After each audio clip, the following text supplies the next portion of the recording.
What's going on, party people? I'm Lucas. And I'm Mike. And we are Glassjaw Nerds. Yes, we are. Yes, we are. I really don't know what a glassjaw is, do you? It's a boxing term, which means your jaw breaks easily. Or that you get knocked out easily. Does that mean we're pussies? Yes. Oh. So it was fitting, you say. It is. All right, we're going to be bringing you some news. You know, that good stuff that you hear on the TV all the time from, Fox and all them good things.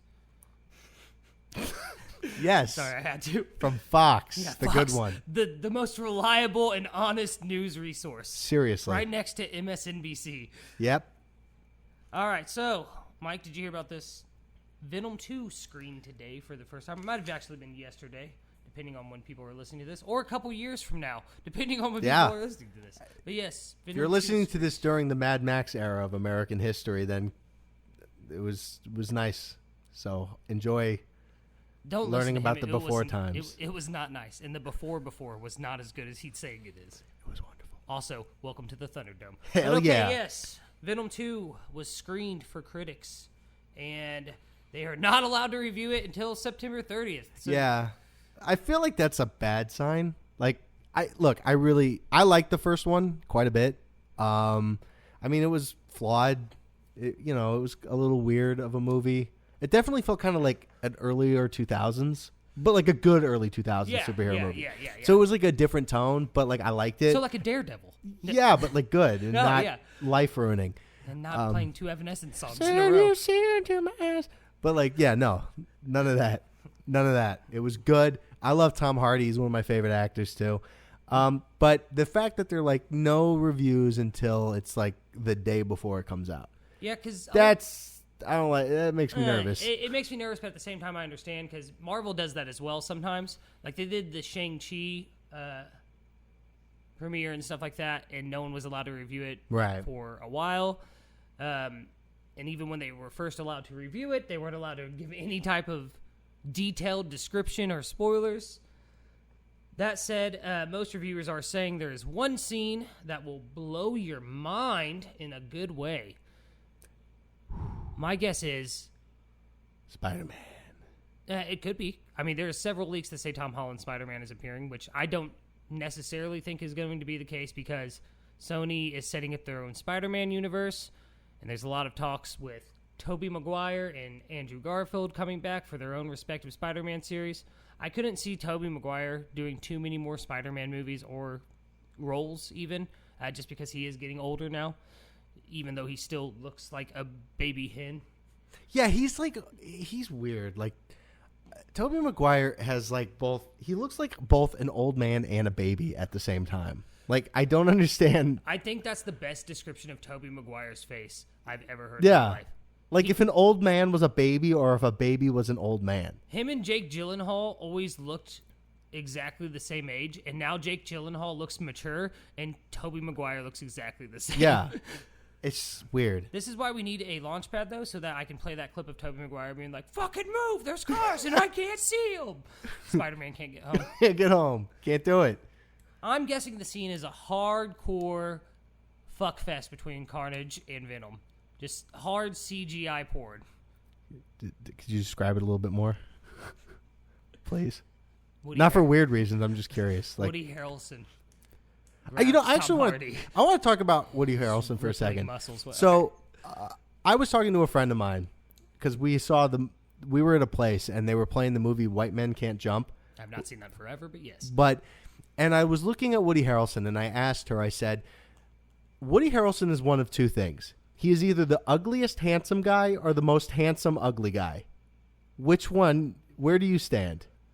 I agree, and I'm going to say probably handsomest or ugliest handsome guy. Yeah. Because the title of ugliest or what? How did you say? Ugliest handsome guy, and then most handsome ugly guy. The most handsome ugly guy is Steve Buscemi. Okay. Yeah. So it's got to be the other. Yeah. Yeah.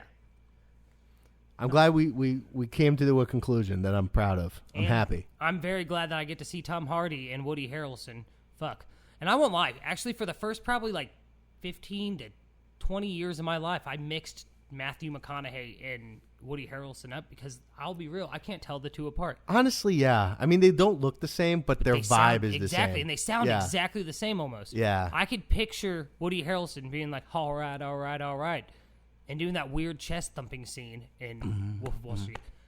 And that was completely improvised. Yeah. You see Leonardo DiCaprio he's looking at like Scorsese. He's like, what the fuck is happening? Like, is this okay? Should we do this? All right, moving on.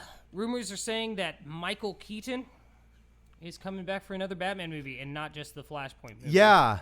So I'm really confused about this. I'm a big comic book guy. We both are. Yeah. And while I have a lot of mixed feelings towards Flashpoint because of the New 52, I like the story of Flashpoint. Yeah. And I kind of want to see Thomas Wayne as Batman. I really want to see Martha Wayne Joker. Yeah, but from the sounds of it, Michael Keaton is playing the Batman, Bruce Wayne from the Tim Burton movies. I think it's confirmed that is what's happening. Yeah, and they did costume fitting and stuff. Yeah, and so from the sounds of it, they're going to do so what they're talking about is that the Val Kilmer and the George Clooney Batman movies are going to be removed from canon from the Schumacher, because the Burton and Schumacher Batman films are supposed to be the same Batman. Yeah, which is why people are like, but this is so different tone. Yeah, because they fired Tim Burton because they were like, hey, Tim Burton, we get that you're an artist and these movies are good, but we want to fuck this up real bad and get that McDonald's money. True, but the second Batman movie bombed or didn't do great. It didn't bomb. What happened was because it if you look at records from the time and stuff, I lost my phone or else I would pull up some evidence real quick. It did very well in theaters. The problem was there was a big public outcry, and I obviously don't remember this because the movie came out the year I was born and a year before you were born. But I mean, even in back in the day, most critics gave it a positive review. The problem was that they said it was too dark for children, and Warner Brothers, being fucking Warner Brothers, were like, hey, let's tie this into McDonald's before the movie comes out and before we've even reviewed the movie or seen the movie. And then kids go see this movie, and Danny DeVito's fucking gargling green blood and biting people's noses off. And they're like, oh, okay, this is violent. So they thought it was too violent. And even Keaton has said that, there was plans for a third movie with him. Yeah, but he didn't because they wanted... he was going to be in Batman Forever, and then he hated Schumacher's script. Well, and this is actually... Michael Keaton says this, so how true of a story this is. But I don't know, I trust Keaton. Apparently on the first day of shooting or something, Michael Keaton was standing around and Joel Schumacher came in and go, "Why is everything so dark?" And he was like, "I am done." Yeah. I'm out. Because originally I think it was Tim Burton was supposed to be just like a producer role or something like that. Yeah, he was producer, I think, for all of them. When Tim wasn't there, Michael was like, I'm not fucking doing this. Yeah, I'm not doing this at all. And then they got Val Kilmer, which, okay, objectively, Batman Forever is a bad movie. But Val Kilmer's a great actor. I like him, and I liked him as Batman. Yeah. He was okay. I have some nostalgia love for that movie. Yeah. I'll be honest. Yeah. It's dumb. It's bad objectively, but I love it because I loved it as a kid. I always get confused on Batman Forever and Batman and Robin on which one has the villains Mr. Freeze. Okay, no, Batman and Robin had Freeze and Ivy. Yeah. You lie! You lie! And then Batman Forever had Riddler and Two-Face. And Tommy Lee Jones just hamming it up. Yeah, he hated that movie. Yeah. He hated Jim Carrey. Why did he? Yeah, he didn't like Jim Carrey. Yeah, he did not like him at all. I love Jim Carrey's interview. He's like, he just fucking hated me. What it was is Tommy Lee Jones wanted to give this nuanced fucking portrayal of Two-Face and stuff, and then fucking Jim Carrey's like, just, Jim Carrey it up, and he's like, I have to work with this guy right next to this guy every day. Jim Carrey said once, he's like, there was one day that Tommy Lee Jones just walked on set and just looked him straight in the eyes. He goes, I fucking hate you. Which is the most Tommy Lee Jones thing I've ever heard in my whole life. That is legitimately the most Tommy Lee Jones thing I've heard in my life. All right, moving on to our next bit of news. The new next Spider-Man No Way Home trailer is rumored to release in September. It is September. October or November. I told you this before. I think they're going to do a trailer with Venom. With the Venom. I think they're going to release it with Venom. And I told you this before. If they do that, I'm going to walk out of Venom immediately. Yes, I want to see that movie, but if they drop a second trailer and all the leaks are right and Toby and Andrew Spider-Man are going to pop up in this trailer, I'm walking out of there because I'm going to be screaming. I lost my shit. So when the Spider-Man No Way Home trailer first dropped, when it first leaked, actually, that really shitty, unfinished CGI. Luke sent it to me. PS1 graphics trailer leaked. I almost wrecked my car when when Doc Ock was like, "Hello, Peter." I literally was like driving down the interstate, holding my phone in one hand, like, "Oh my god, oh my god, oh my god, oh my god, oh my god," like almost fucking crying about this. So I'm very excited for it. I'm ready for the movie to come out. I've followed all the news, followed all the leaks, followed all the rumors. 5 members of the Sinister Six have practically been confirmed. We're waiting on the 6th one. Everyone's saying it's Paul Giamatti's Rhino. Rhino. Rana. That good old Rana. That Russian Rana. So Paul can I just talk about that real quick? Because, of course. okay. So Amazing Spider-Man 2, bad movie, blah, blah, blah. It's been memed to death. Ha, ha, ha, great gay. We got it, blah, blah, blah. Anyways, I remember seeing that in theaters. I was living in Nashville, Tennessee at the time. And I went and saw it. And I didn't know Paul Giamatti was in it for some reason. And then all of a sudden, here's this guy who is generally considered like one of the best actors of his generation. Oh, yeah. Playing this weird out of the fucking blue, basically cameo. And he's like laying on this very thick Russian accent with barbed wire tattooed across his fucking head. And I'm like, what? What's happening? You know, what is this movie? Because before that, it was like a Jason Bourne outtake with his parents on the plane. And I'm like, what the fuck's going on? Dude, what was up? He throws the fucking calculator and all the coins go everywhere. How did he know where to take the coins? Was he just like... Yeah, that's a good point. I never thought of that. Yeah, like, why was it? Was he like, oh yeah, my dad used to go to the subway station? Like, what? Yeah, what? Okay. No one cares about Peter Parker's By the way, parents, I understand this. Like, okay, for anybody who's not been to New York City, I've been to New York City, as you may be able to tell. Yeah, you don't sound like it at all. Yeah. There's more than one subway. There's several subway stations. A plethora of subways, if you will. Dozen. And it's like, there's a lot. So it's not like you could just go, I'll go to the subway and just put on these magic coins. What the fuck was up with that? Like I said, like I tried to say earlier, no one cares about Peter Parker's parents, all right? His parents, to everyone, every fan of Spider-Man, and I've read every single Amazing Spider-Man comic, all 800 and however fucking many of them there are. I've read most of the reboots. I've read most of the spin-offs. Never once have they elaborated on what happened to Peter's parents besides they're dead. Like a plane crash. Yeah, plane crash or some shit like that. Well, they brought him back during the Clone Saga or like right before. Listen here, we don't fucking talk about the Clone You're right. Saga. I'm sorry. I did this. This was my fault. I apologize. This whole podcast is about to just become me ranting about how terrible the Clone Saga's writing I'm so was. sorry for opening this door, everybody. Cool characters, horrible fucking plot. But, yeah. Yeah. No one cares about his parents, though. No fucking Clone Saga. Anyway, Aunt May and Uncle Ben, those are Peter's parents to every Spider-Man fan out there. Hey, what's Peter's dad's name? Because I've read all of the Spider-Man material, and I can never tell you what his mom or dad's name is. His mom... Okay, I don't know if I did this in my head as the meme, but for some reason I feel like his mom's name is Martha.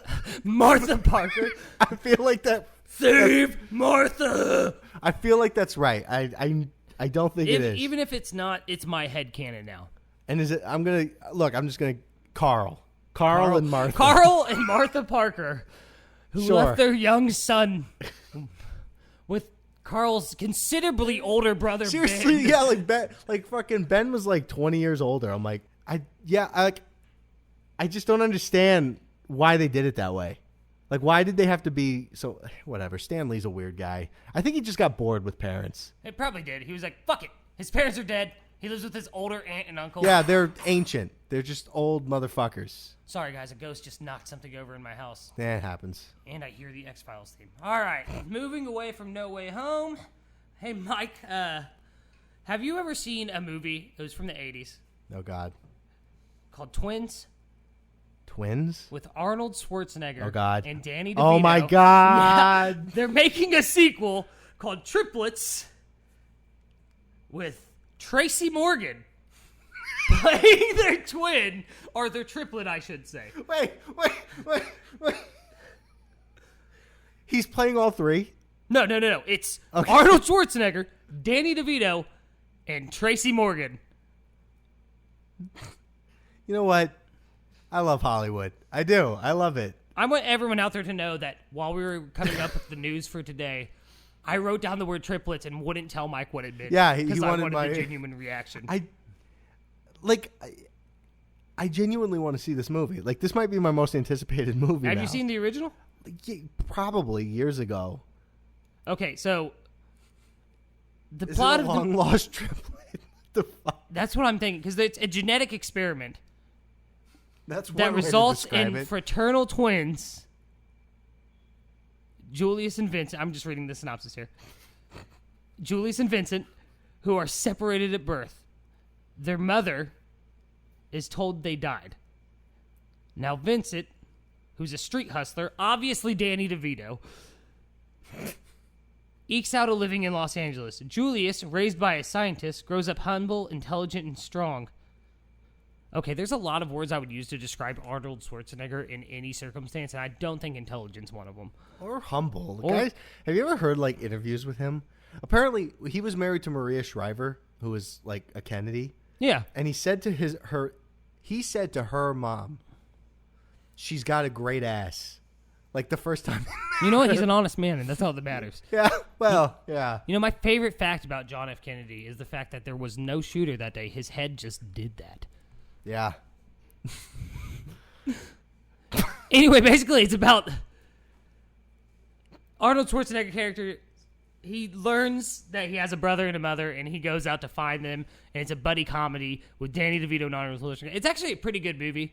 It was released at the time of, like, all of those buddy comedies, like Lethal Weapon and stuff like that, so it had a lot to, like, live up to, but it's pretty good. I remember it from my childhood. Yeah. I'm so excited for this, though. Before we move on to the main news of today, I would like to say that I'm very saddened that Norm Macdonald passed away. Yeah, a legend. One of the legend best. Indeed. One of the best. Me and my brother used to watch his movie Screwed with, I think it's with Dave Chappelle. And then I think there's you're right, yeah. another one called Dirty Jobs. And I'll never forget, in that movie, there's a scene where he's in jail for, like, the day. And when his friend comes and bails him out, he's walking out of the jail cell, like, very awkwardly and adjusting his pants. And he was like, that was very rude and not very courteous at all, or something like that. Because they basically just, like, ass fucked him the whole time he was in there. Good times. But he is a legend. A comedy legend and will be missed. All right, Mike. Absolutely. Last order of news. The Matrix 4 trailer dropped. Yeah, I'm really excited. I keep seeing it, like, every time I watch YouTube videos. And it just okay. So one of the biggest points of contentions in our friendship is I love the Matrix films. I love all of them. Fuck you, I'll fight you. And Luke doesn't like any of them. Okay, that's not true though. I like 2 pieces of Matrix media. Yeah. Enter the Matrix, the video game. Yeah. I had it on GameCube when I was a child. I have it on PlayStation 2 right now. Is there a way to play as Neo in that game? No. No, I didn't think so. I remember There's like a lot of these, rumors that like, oh, you punch in this color. Well, as far as I can tell, no. Just to age myself terribly, I used to get those tips and tricks video game magazines that had like cheat code, like password lists and stuff, and there was all these passwords for Neo, and they fucking lied. Yeah, I'm like 99% sure. But that you also, the Animatrix is really, really I love well the Animatrix. written, that may be directed, and animated. That low key may be my favorite Matrix piece of media. As someone who is a huge animation buff, it was very visually pleasing. Yeah. The short with the kids where they're like throwing the bottles Oh, and it's God, stopping, it's so well animated and fluid. It's the beautiful. Wachowskis outdid themselves with that. Like they went and got like the best animators. Did they have something to do with that though? I didn't think they did. I think it was... Yeah, no, they were like producers on it, and they even like wrote the second Renaissance one. They wrote that whole thing. Wow, the worst one in the whole thing. Yeah, but that's like, the worst thing amongst the best. Like it's still pretty good. Yeah. I mean, it's definitely a little edgelordy, like, to be honest. Like most of the Matrix is, let's be real. But I love all 3 movies. There's a lot of like bullshit because like a lot of these people made like a whole big thing, like, you know, like Neo is Jesus. Neo is not Jesus. He's That's Jesus the Christ, that's the our whole Lord and point Savior. of the second movie is that he's not Jesus. He chooses, like the whole. One day on one of these podcasts, I'm going to explain the Matrix, because people are lazy and they didn't want to do it, and a bunch of like people with agendas tried to claim it, and it annoys me. So you're saying the directors and screenwriters, the Wachowski sisters, didn't explain their own movie with their movie? Well, no, they did. Oh, okay. But the thing is that there were a lot of people outside of the film who were all like, "That's a Jesus metaphor, and that's why you should believe in God." Like, and the Wachowskis were like, "Yeah, no, that's actually not the point." And they're like, "No, it is. That's what you told us." And they were like, "No, that's not. No." But another thing, this movie looks really good. I'm really excited for it. You know, I have a bunch of like fan theories, of course, because I'm a fucking nerd and I fucking am obsessed. Like I said, I can't remember which one was third. Revolutions. Yeah. Okay, so the most memorable scene to me out of that whole movie, because I won't lie, I went and saw it in theaters and I walked out of it. I was not a fan of it at all. Yeah. It is the worst of the three. I will say that, but I still like it. Because I kind of liked how it stayed out of the Matrix. Well, I won't lie. The first one set up an amazing premise. Yeah. With a really good cast of characters. Yeah. A chance to like have a deep well of lore. Yeah. And then it felt like in the second one, they just went a little too far too fast, if I'm being honest. Yes. And because this is, a lot of this is speculation. A lot of this has been kind of confirmed, is that the Wachowskis wanted to do just movies. Like, we're just going to do however many movies. But the problem is they came out around the time the Lord of the Rings films did. And so after the Lord of the Rings happened, trilogies became a thing for a decade and a half. They're still a thing. They're still most a thing. Movies are trilogies, yeah. And so they told the Wachowskis it has to be 3 movies. We need it to be a Matrix trilogy. And the Wachowskis are like, yeah, but this is a lot of story. Especially because it's about, like, the internet. I mean, those movies came out in 2003. The original came out in 99. The others came out in, like, 2002 or 3. I don't remember. Yeah, I think Reloaded came out in 2002. Yeah, and then Revolutions was the next year.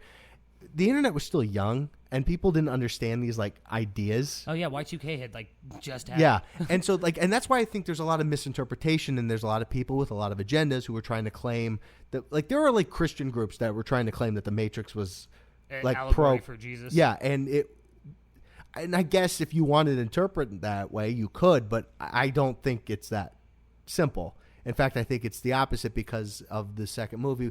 I will get into this one day, not today, but because I will literally spend fucking 45 minutes talking about it, if not an hour or 2 or 5. But, like, I'm really glad also because it's very clear that the Wachowskis didn't get to make the movies they really wanted to make. I had read somewhere before that they had originally planned for a 6-part. Yeah, I think 6 was what they were thinking. Which, if I had to cram 6 movies worth of content into 3 movies, well, essentially 2. Yeah, because it was 6, because they wanted to make the first one, and then they wanted to make, I think, 5 sequels. But then they basically, no, they want to make 6 sequels in addition to the first, I think. Really? So 7 movies total? I think. I could be wrong, but it was something like that. And, like, the thing is that Wachowskis wanted it to be, like, an anthology thing. They also, I think, wanted to get past, like, because I think they wanted, like, to do, like, a multimedia thing, too. Like, they wanted comic books. They wanted the video games. Because, like, Enter the Matrix is... It's canon. It's canon. It's canon. The characters and there's film in it. Like, they filmed a movie... Aren't the characters as the screenshots in the game? Niobe and Ghost. Yeah, they're in the second one, aren't they? Don't they die at the beginning? And the third one? Yeah, no, they're in both of them. The second one. Man, that shows how much I remember about the fucking Matrix. Like, I don't know. There's when I was watching the trailer, there was parts of it that I was like, this is intriguing. I love Keanu Reeves. Like, yeah, he's great. A lot of people didn't take him serious for a long time, but I've always been a fan of his. I think the only role that I've ever seen him in that I was like, this was not cast well was Dracula, Bram Stoker's Dracula. Yeah, and he was like trying to do that British that horrible British. I need to see the Dr. Rambin. Like, yeah. It was like, dude, this is who directed that? Was it Martin Scorsese? No, it was someone like that though. I think it Francis was Ford Coppola. Oh God, who did that? This is why Google exists. Yeah. And I forget that. We're just going to sit here for 40 We're going to minutes. sit here and waste the time of our podcast. All the people listening are like, I Googled it literally the second you said it, and I've known. So it was like a big name dude. It was. That's why I was we should definitely Google this because I don't want to fuck it up. Yeah, I mean, I liked... Yeah, I was right. Francis Ford Coppola. Was it? Yeah. Also, I know how to say Coppola. I'm not dumb. I just like... He's He's got a name just like Sarah McLachlan. But yeah. So I think it's going to be really cool, and I really love the way they did and I really love the way they did the trailer with like what's having different trailers come up with different perspectives at different times. It comes different, and yeah, if you didn't know, you go to thematrix.com. I think it's whatisthematrix.com. Yeah, whatisthematrix.com, and they have like a red pill and a blue pill, and if you click on the pills at different times, they'll show you different clips. I didn't watch the trailer that way. I just went to YouTube. I did the same thing first, and I was like, oh, what a dumbass. Yeah. Well, because I thought. Because the whatisthematrix.com, they had that in 99. I'm like, that had to be shut down by now. But no, they still had it. I don't know what they had on it, but they still have it, apparently. Oh, Jesus, has the site been around that long? Yeah. So they've just owned the trademark for 22 years or some shit? Because I was just looking up, just for fact's sake, that Matrix Reloaded came out in 2003, and then Revelations in 2005 or 6. I forgot after looking it up just now. But no, I think they were like released the same year. I think they were back to back. Maybe it was 2004 then. Here, maybe. I will pull it right back up because I have it open. This is me wasting time. But like, I really, as you're looking that up, the thing I'm really glad. I think you're right. Yeah. Yeah. It says 2003. I'm really glad that they're getting a chance, and it's only Lana is directing this one. Lily didn't come back. I thought she helped write. I think she like helped like storyboard shit, but like she just like from what I understand, their parents just died, and they've been working for like 10 years straight. And I think Lily's, they're also transgender, and they were going through that. And Lily had just gone through it, and I think she was just like, I need a fucking break. What are the chances? We talked about this the other day. What are the chances that two siblings 2 years apart, so not twins or anything, both are transgender? Beautiful process. I'm glad that they both did it. Yeah, happy for them. Yeah, happy They're happy, for them entirely. But it's crazy, astronomical odds right there. Yeah, but like that's the thing. It's like I think this is going to be a good thing for like them to do because they're getting to come back and they're getting to make the movies that they want to make. And at this point, like the studio, like The Matrix, it's going to make money. I mean, it could literally just be Keanu Reeves just staring at the screen for an hour going, The Matrix. The Matrix. The Matrix. 10010101001. And you know what? I'll go see it probably twice at least. Every damn day. Like, I'll go see it. I'll be like, this is shit. I need to see it again just to process how much shit is it. But, yeah, I'm excited. I'm looking forward to it. I'm holding reservation because, like I said, I loved the first one. The first one, I can remember how much of a cultural phenomena that was when I was little. And I like the second one, like I said, it's okay. There's a lot of cool fight scenes and stuff in it. But then the third one, to me, was just utter garbage. Like, dumpster fire. But in the trailer, like I said, I didn't say this. But the trailer where he's in the therapist office and the therapist is giving him the pills and stuff. He's obviously back in the Matrix. Like, he somehow is in the Matrix again. We're not going to get into too much theory fodder. Because that would literally take up our entire time. Exactly. Exactly. All right. That concludes news for today, Mike. We made it through. I won't lie, party people out there.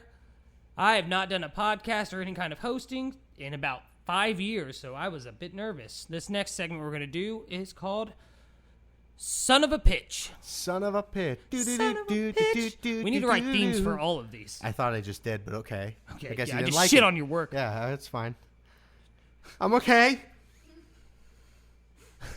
So the concept of this is we are both going to pitch each other a movie sequel. Now, this sequel can either be completely in line and serious and faithful to the original source material, or it can be off the wall and fucking out there entirely. Do you have a good pitch for me today, Mike? Oh, yeah, I do. Do you want to go first? Do you want me to go first? You go first, though, because I want to leave everybody depressed. Fair enough, because mine's also slightly depressing. Hell yeah. All right. So, do you remember No, do you remember? How many times in your life can you say you've seen Mrs. Doubtfire? Half a dozen, easy. Easy. I've probably seen it more than that. Yeah. I remember in school we used to watch it all the time. This is my pitch for you: a sequel to Mrs. Doubtfire. Now, good Sir Robin Williams is dead. Can't be done. Can't be done without him, unless we go to the other extreme of the spectrum. It's not a comedy, okay? A suspense horror film. And you bring back Matthew Lawrence as his original character from Mrs. Doubtfire. And with the death of his father, he has gone insane, remembering the times that his father dressed up like an old woman. He can remember the pie smashed on the face. Hello. Hello.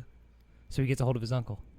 You know, the weirdly fucking good prop uncle that Robin... Also, just to throw it out there, just to break for a second, 1993 is when Mrs. Doubtfire came out, and Robin Williams' brother, the prop master, is gay in that movie. So fucking kudos to that, because not many movies had like a basically married gay couple in them who weren't just a laughing stock. Like, they dressed Robin him Williams up. was in another movie with Nathan Lane, The Birdcage, which is a really good movie, where he plays...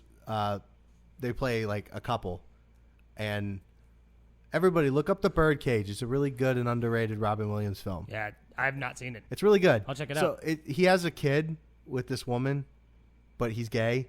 Like, he had a kid with a woman like years ago, like as a one night stand. I don't remember the exact thing, but the son's getting married, and it's about, he owns like a club of some kind, and him and like Nathan Lane is his like, life partner. Like, they're not married, but like, it's a really good movie. It comes like, the trailers kind of make it look like it's just like Nathan Lane's, he's a fruit flying around, but it's actually like a stereotypical gay man. Yeah, but it's like it's actually really like heartfelt. A lot of heartfelt stuff. It's good. Yeah, just like I Love You. Movie recommendations with Mike.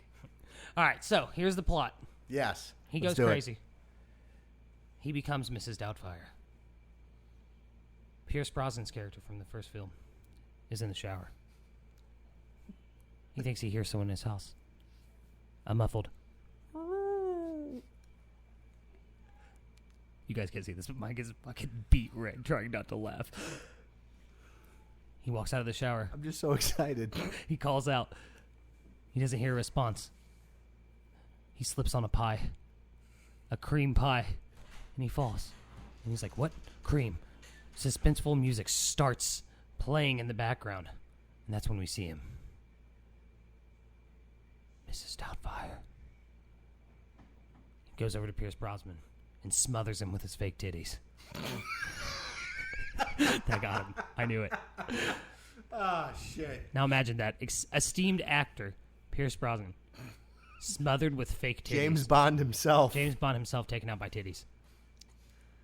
It's how it was always meant to be. Sally Field gets a call, letting her know that her ex-lover is dead. I love that. Like, they would have stayed in touch after she got back with her husband. Like, no. No. God damn it. So, I'm trying to remember the son's fucking name, and I can't. And I'm like scrolling through Wikipedia trying to fucking get his name. Oh my goodness. Oscar. I have no idea if that's it. His name's Chris. Oh, I wasn't even close. Chris is at his mother's house at the time. And he's like, no way. Stu is dead?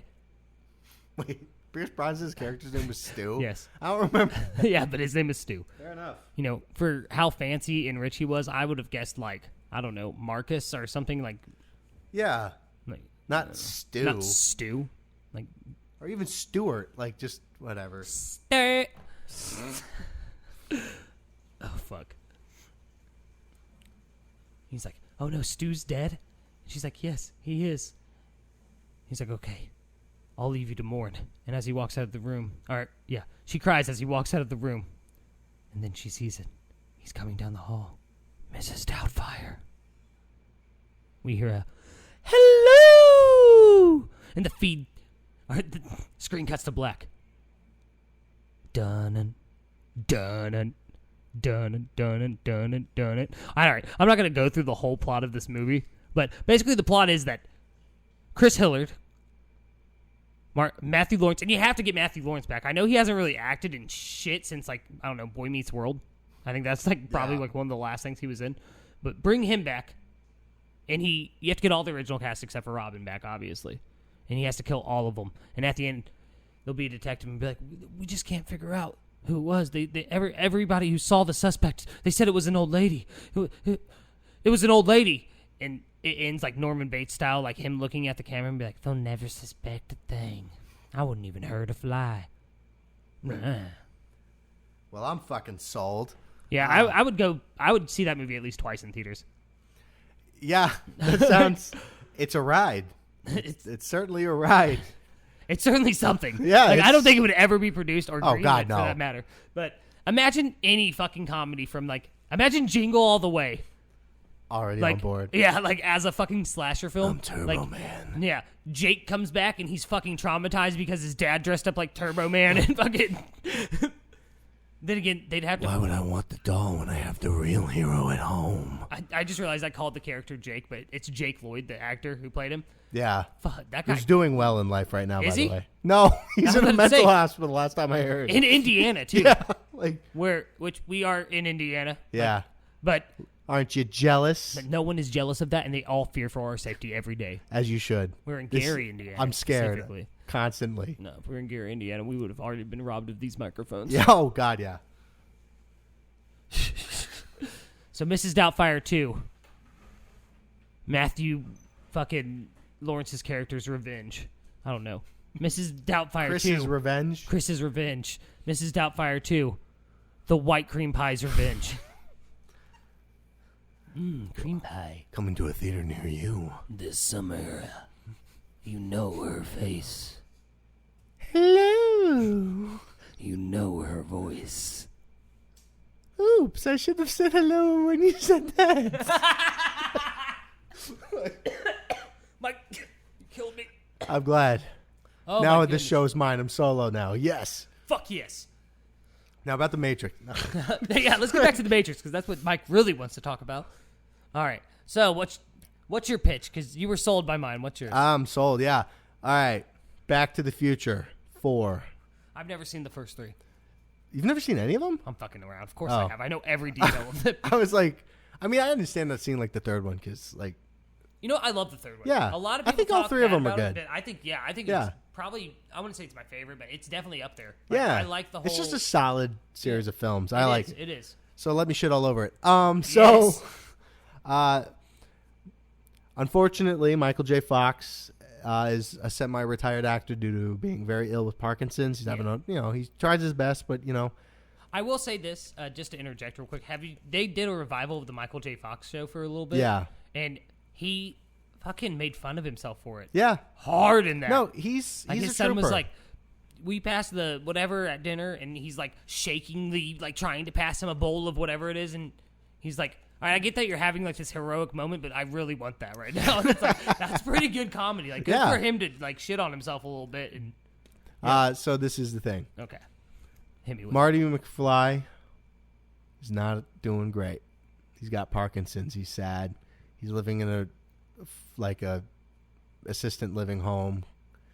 Man, Michael J. Fox isn't that old, but okay, continue. Yeah, Sorry. but no, because he has Parkinson's and he's not doing Okay, well. Okay. And then all of a sudden, a new person comes to the home, and it's Doc. Because Christopher Lloyd is somehow still alive. He's been like 100 since the 70s, but he's still kicking. Oh no, what it is actually, because I looked this up. He is old now, but did you know he was only in his like 30s or like early 30s when he played Doc Brown? I'm dead fucking serious. He's like 80 now, His so he had to hair- have been like maybe He late has 30s, early some kind 40s. It's like I don't know if it's some kind of genetic Yeah. condition or Or something. maybe but he's just an ugly hair dude. Like, went not gray everybody's when he good was- looking. No, his hair went gray when he was like 22 or Yeah. some shit. I mean, not everybody's as good looking as So you Doc and me Brown's at here. this nursing home. And he says, and so he goes, Doc, I need to go back in time. I need to fix this. I can't live like this anymore. This is agony. And he goes, all right, let's do it. I can't do it, Doc Brown voice. Let's do it, Marty. Yeah, let's do it, Marty. No, I guess I could because that wasn't bad. Marty. So they go back in time and relive all of Marty's great moments. But it's just a sadness because he's seeing all these things he can't do anymore. And he's trying to find a cure in the future for Parkinson's, and there just isn't one. And then the movie it's the just one disease that never cured. And he just ends the movie sitting in a chair looking out the window sad. And it's a sad... Holding Jennifer's ashes. Yes, because she died in a plane crash. With his kids. With Spider-Man's parents. With Spider-Man's fucking parents. But good thing he has those subway tokens. So yeah, that's my... That's the whole pitch? A dour, like, bringer downer, like, and the fucking entire sequel. time, Gary Jules' Mad World plays in the background on loop. Yes. And we're all reminded of Donnie Darko. Because who shouldn't be all the time? Yeah, that movie's pretty solid. Yeah, it's not bad. And then they did a sequel called S. Darko, and it was about his sister Sam, and I never watched it because I heard it was fucking terrible. Because why would you make a fucking sequel to that movie? Yeah, why? Why it was would you already... do that? It's a very complicated movie for Yeah. one. Like, a lot of people didn't understand it at all, which it's not really that fucking deep of a story, if I'm being honest. It's... Dude almost dies, finds out he was supposed to die, and if he doesn't die, he's going to destroy the universe, so he ends up, like, somehow time traveling and dying. But... Yeah. And you don't need to explain that further. And it didn't need a sequel. But I'll tell you what. What are some movies that you think needed a sequel? Movies that needed a sequel. You know, man, there's a lot of movies that I think could have used a sequel. I really would have liked to have seen kind of like a Good Will Hunting movie, but like as a spin-off with Robin Williams' character. That would have been good. You know, kind of seeing... Because, like, that movie, it could have been, like, an anthology of, like, this is a guy who's just going around helping people. It could have been about another character. You know, because I don't care what Will Hunting did. He went to fucking California to find Minnie Driver. Cool. I would, too. So, like... But, like, what's Robin Williams? What's he up to? Right? Yeah, and... That was just such a good character. He was yeah, such... I was going to say, that was one of his best fucking roles. It was. And that would have been a great one. I was going to say Chronicle. If you have yes, that movie. That's a good But one. apparently, because I was Googling shit at the same time, there's a sequel coming out. It's going to be all female-led, because we know that every straight white man loves that, right? I personally love it. Right. I literally have no problem with it. Whatever. Yeah, neither do I. Fucking like everyone, like the whole Ghostbusters. Ghostbusters. That was Yeah. just a bad movie. Yeah, it was just a terrible movie. Like there were some funny parts in it and stuff. Yeah, Leslie Jones was the best part. Yeah, of it Leslie somehow. Jones was amazing. I thought she was going to be the worst. I And thought she was going to be the most I annoying. thought her and Kate McKinnon. Is Yeah. that her name? They both fucking yeah, they were good. great in that movie. Like the whole, I'm not a big fan of fart jokes in movies. I think it's a very lowbrow form of comedy, which it has its place though. Like there is sometimes where it works and Yeah, sometimes it doesn't. it's yeah. But the whole like EVP scene where she's like, "You want to hear a ghost?" and then like she farts. Yeah. And she's like, "Now how much more grossed out would you be if I told you it came out of the front?" that was pretty good. Yeah, that is very, very, very, very good. But I also wanted to see a sequel to Cloverfield, and no, I'm not talking about like 10 Cloverfield Lane. Or Oh yeah, anything like an that. actual, like an actual sequel where we saw the fucking monster for real. That's not just a mystery box, J.J. Abrams. You hack. You fucking hack. I hate that guy. I don't hate him like You as know, a person. I like just the don't new like his Star work. Wars movies, but like Force Awakens was okay. I love The Last Jedi, Okay. and I know you and I differ in opinions on Rise of Skywalker. I mean, that was my least favorite, but I loved it. I'm not gonna lie. I mean, look, this is my thing with the Star Wars movies. Like, fine. Like the sequels, I think they're dumb. I think they were bad because they didn't plan it. But like, I mean, there's still good stuff in all three of them. So you know, I really like it. I like the Yeah. plot because it was supposed to be like, okay, the first one's basically a rehash of A New Hope, right? yeah, but you know, But it's fan service. That's all it is. but And then The Last Jedi, the whole theme of the movie is letting the past die. yeah, which I still think they fucked with Ryan Johnson. I do too. I think Rian I've Johnson- seen Knives Out, which is one of the best written films I've ever seen in my whole life, and I'm like, there's no way that the guy who wrote this wrote The Last Jedi. That movie is so sloppy screenplay wise. They had to have fucked with Ryan Johnson's script. They had to have. Oh, yeah, entirely. It had to have been studio interference. And then they got fucking J.J. Abrams to come back and do Rise of Skywalker. Yeah, that worked out great. And you know how my only bad qualm with it is the end. She should have owned the fact she was a Palpatine and said Yeah. Rey Palpatine. She should have said Rey Skywalker because she's not a fucking Skywalker. The Skywalkers are dead. The only two living Skywalkers were Leia and Luke.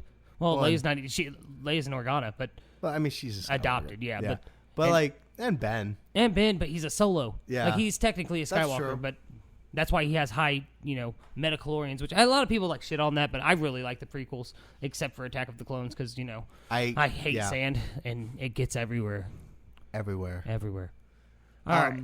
One more sequel, though, that I had for a little movie. It's a Will Smith movie called Hancock. Yes. Yes. I liked Hancock a lot. I thought it was a very good. I don't like, what's her name? Charlize Theron. I don't like her. I do and I don't. She has her moments for me, but I liked her in that movie. I thought she was okay. Like, she didn't make me want to puke every second she was on. It was that and Mad Max. Those are the only two movies I've seen her in where I'm just like, I hate this woman. Like, I don't hate her personally. I'm sure she's a fine lady or a cunt. I don't know. Like, I don't know her. Like, but like I'm sure she's fine. But like, she overacts a lot. Yeah. And I think one of her most natural roles is it was critically a failure, but A Million Ways to Die in the West. Oh yeah. The Seth MacFarlane film. Yeah. I personally think that movie's fucking hilarious. She has very good comedic timing. I think she should probably do more comedy roles. And I constantly quote that part where she's like, "Where's your parents at?" And he's like, Mom's dead and Dad buried her, and he's up on the hill digging himself a hole just to wait to die, or something like that. Like, all right, moving on to the meat of this podcast. Although we've already been talking for like 25 minutes. Yeah, actually 46. All right, that's good. Still. Let's do it. We got whatever. Yeah, right. Whatever. Stop listening when you're bored. Yeah, right. So either keep listening or stop. Whatever. Why are you listening to us, you fucking weirdos? Yeah. It's not like we're just two guys sitting on a couch in the living room talking into microphones or something. Yeah. God. We're going to be talking about how we need a fucking launch pad. No. Yes, the X-Men. The X-Men movies that Fox did, and the X-Men coming up in the MCU. Oh, Marvel, you beautiful, beautiful son of a bitch. You do everything DC wishes it could. And as somebody who loves both Marvel and DC, I will admit, last 20 years, Marvel for the win. Yeah, entirely. Oh, God. I mean, that's not totally true. I mean, Blackest Night I loved. I liked Flashpoint as a story, but, like, there's flawed. Otherwise, Sinestro Corps War was really. I'm a big Green Lantern fan. So. Yeah, I know. Like, their stuff's good. I'm not a big fan of DC, especially. I've read a lot of their. They've given you very little reasons to be lately. I read a lot of their stuff in the '90s, from the '90s and stuff. I didn't read all of it in the '90s, obviously, because I was a fucking child. But, yeah, after the New 52, it was just like... the New 52 was a fucking mess. Garbage. And then the new reboot, too. Like, yeah. Wonder Woman. DC Rebirth was a mess, and now the New Frontier. There's some stuff that... The 1950s or 1940s Wonder Woman showing up at the end of it. Like, that was... I hated Death Metal. I'll be the one to die on that hill. Everyone's all like, you're so good. Batman Who Laughs was not that good. Okay, we're going to get back to the X-Men, because I love the X-Men. They're one of my favorite Marvel things, but I'm going to say this. Anybody at DC who was like... Literally, this is what the mindset was. Okay, we need some villains for this new one. All right, but what if we have the Batman, but he's also the Joker? Fucking write that down. Fucking write that down. Now! We need another one. What's another one? How about Batman, but he's also the Flash and evil? You're on a roll, John. I'm scared. I also have this thing called the White Knight. I think you'd like it a lot. I also got this, too. What if he's Batman, but he's also Green Lantern, but also evil? I don't even understand what's happening. Are you God? Are you Jesus? What if we have Batman, are you Allah? Batman sit in the Mobius chair and ask who the Joker is? And then we just totally not... Three Jokers, and then we ignore it for 5 to 6 years. And then when we get to it, we fuck it up so bad that now we're kind of admitting it's not canon. Exactly. we admit that the Killing Joke... That everyone's theories were right, and the Killing Joke was basically the definitive Joker origin story, but no one wants a definitive Joker origin story. All right. We got to get back to the X-Men. And that was Jeff Johns, too. He did Blackest Night. He's good. Yeah, he's a good writer. What the fuck? Anyways, X-Men. Yay. So I love the X-Men. Spider-Man's probably is my favorite Marvel property. X-Men is like fucking touching the net. That's how I feel, too. Yeah, I love the X-Men. Me and my brother grew up obsessed with the X-Men. Oh, I love the X-Men so much. I love it so much. I think it's great. Great world building, great characters, so many different types of characters. A great message too, with the whole like mirror to the real world's race relations and things like that. Do you want to start with the first X-Men film? Let's do it. So the first X-Men film when did it come out? 2000. Yay! And it's directed by Bryan Singer. I don't remember who wrote it. And as a writer, I can say no one cares. As a person who writes things for a living, no one cares. But I really like it. It's definitely dated. It's definitely a product of it's like a time capsule dated, though. It's dated in a way that, like, you watch it and you're like, wow, that was the 2000s. The CG holds up fairly well. The CG holds up, but the tone doesn't. Yeah, the tone doesn't. And then the one part that doesn't is when, you remember that scene in the movie? It was so fucking cool when you first saw it. Is when Wolverine cuts off the Statue of Liberty's. Like, that was cool. Yeah, it looks terrible if you go back and watch it now. It was a great scene, but it was like you watch it now and you're like, that was bad. Why did they do that? But like I thought it was pretty good. I did too. Like you said, it's dated. My biggest gripe with the entire Fox X-Men series is how much they wholeheartedly poured into fucking Wolverine. Yeah. There's a lot more X-Men characters that they could have gone with. I mean, Wolverine I like him a lot. He is one of the main X-Men. And he's definitely popular. Like, he's kind of a breakout, I guess. Oh, yeah. He came out in, I think it was, he first appeared in The Incredible Hulk. Yeah. And then he came out in, I think it's Giant Size X-Men in 1979 or something like that. And, like I said, he's a fan favorite and stuff, but like, he's not the leader of the X-Men. Like, Cyclops is the leader of the X-Men. I think Gambit's been at times. Been the leader of the X-Men. Jean Grey. Jean Grey has. I think Colossus has stepped up once or twice. Kitty Pryde has. Was Rogue? Did Rogue ever? I don't know. I think so, yeah. I liked a lot of the casting in it was really fucking good. Rebecca Romaine Stamos, as she was at the time, not just Rebecca Romaine. Right, yeah. She was very good as Mystique. Ian McKellen as fucking Magneto, though. He killed it. And Patrick Stewart as Patrick Stewart, I adore. I'm a huge Star Trek fan. So am I. Next Generation's my favorite of the shows. Yeah, Deep Space Nine's the best, but okay. Deep Space Nine is not pound for pound the best, but I like I'm surprised that you say that. A lot of Star Trek fans don't like Deep Space Nine. Well, because the thing is that Next Generation was really good. Yeah, it was except for the first season and a half. Like, they're really the first two seasons. The first two seasons are fucking rough. But, like, season 3 on is great. But who was Deep Space Nine I thought was great start to finish. The chick that played Jean Grey, her name's like Famke. Yeah. Famke Jensen or something yeah, like that. I think that's exactly it. Yeah. Anytime I see James Marsden on screen now, the guy that played Cyclops, there's this movie called Sex Drive.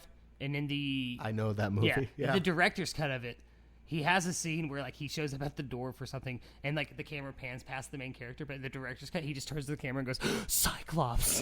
And anytime I see James Marsden in fucking anything, I go, "Cyclops." But no, it did really good. My one of the only complaints I do have about it too is the whole. Even at 9 years old or 8 years old when I saw this movie, when Storm looks at Toad and goes, "Oh my god! Do you know what happens to a Toad? I can feel it in my back already. Struck by lightning. The same thing that happens to everything else." And then she electrocutes Darth Maul. Yeah. Like, poor Ray Fine. Is it Ray? What is his name? Ray. Oh God, Park. Poor dog. Yeah, Ray Park. He's very, very athletic still. Like, he was at a Comic-Con not too long ago, and fucking they handed him a double-sided lightsaber, and he just fucking went at it. He also likes to post Instagram pics of his wiener or whatever that was. That happened? Yeah, I remember that. Yeah. Chris Evans did that too. Yeah, but that's just a delight. That's America's dick. That is America's dick. All right, moving on to X-Men 2. How do we feel about it? That's objectively great. It's the best of the original X-Men movies. I agree. I love it. Brian Cox's Stryker was incredible. He was insane how good he was. We were coming up with the plot points for this episode. I even told Mike this, is that I didn't think he was going to be that good just because of some, like, obviously I knew he's a good actor and stuff, but as William Stryker specifically, I didn't think he was going to, just because of how he is in the comics and stuff, but he fucking blew it out of the water. And like I said to you earlier, he he was different than the comic book. Exactly. But like in the best way. In the best way. Because Stryker in the comic book is kind of mustache twirling. Yeah, he is. And he's very just, I hate mutants. Kill them all. I Whereas made Brian Weapon Cox, X. he played the character like with a humanity to him that you really understood. Yeah, exactly. He was great. Like the whole thing with his son and like his wife drilling the hole in her head because of things that her son did and all that shit. Yeah. Like, that's good. It's just, it was a darn good film. Fucking, I told you this earlier. Fucking the scene with Pyro and Magneto. Oh, that's where like Magneto explains like why he's doing what he's doing and stuff. And like he asked him, he's like, "What's your name?" And he's like, "John." And they start talking stuff, and he goes, "Now tell me, what's your real name?" And he's like, "Pyro." And it's like, "Fuck yes." Well, and then that line where he says, "I can only manipulate it. I can't create it." Magneto looks at him and goes, "You're a god among insects." Yeah. Don't forget that. Like Never forget that. It's so fucking good.